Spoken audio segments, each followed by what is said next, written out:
ស្នងការខេត្តបន្ទាយមានជ័យក៏ហៅអធិការរងក្រុងប៉ោយប៉ែតម្នាក់សួរនាំជុំវិញករណីយករថយន្តជនជាតិឥណ្ឌូនេស៊ី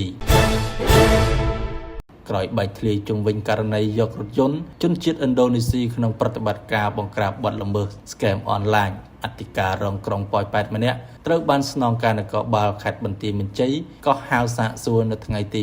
26ខែសីហាឆ្នាំ2026និងឲ្យយករថយន្តជនជាតិឥណ្ឌូនេស៊ីនោះប្រគល់ជូនគណៈកម្មាធិការបង្ក្រាបបទល្មើស scam អនឡាញវិញតាមលោកឧត្តមសេនីយ៍ត្រីវង្សវិនស្នងការរងទទួលផែនធនធានមនុស្សខេត្តបន្ទាយមានជ័យបានឲ្យដឹងថាជាការណែនាំពីលោកឧត្តមសេនីយ៍ត្រីសឿមសារិទ្ធស្នងការនគរបាលខេត្តបន្ទាយមានជ័យក្រោយទទួលព័ត៌មាននិងបណ្ដាញសង្គម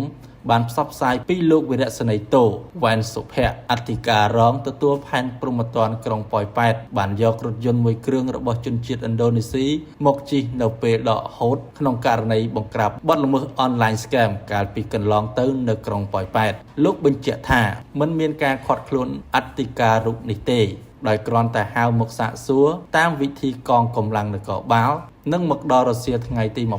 26រថយន្តបានយកទៅប្រគល់ជូនទីស្នាក់ការរក្សាវត្ថុតាងរួចហើយចំណែកលោកវីរៈសេនីយ៍តូវ៉ែនសុភ័ក្រអធិការរងទទួលការងារព្រហ្មទណ្ឌក្រុងប៉ោយប៉ែតក៏ត្រូវឲ្យវិលត្រឡប់ទៅអង្គភាពវិញដើម្បីរងចាំការសម្រេចពីថ្នាក់លើតាមព័ត៌មានឲ្យដឹងថារថយន្តជនជាតិឥណ្ឌូនេស៊ីដែលត្រូវលោកវីរៈសេនីយ៍តូវ៉ែនសុភ័ក្រដកហូតពីកន្លែងបង្ក្រាបបទល្មើសអនឡាញ scam នៅក្រុងប៉ោយប៉ែតបានយកទៅឲ្យកូនស្រីជិះនៅភ្នំពេញក្រោយព័ត៌មាននិងបណ្ដាញសង្គមផ្សព្វផ្សាយទើបយកមកប្រគល់ជូនគណៈកម្មាធិការបង្ក្រាបបទល្មើសអនឡាញ scam នៅក្រុងប៉ោយប៉ែត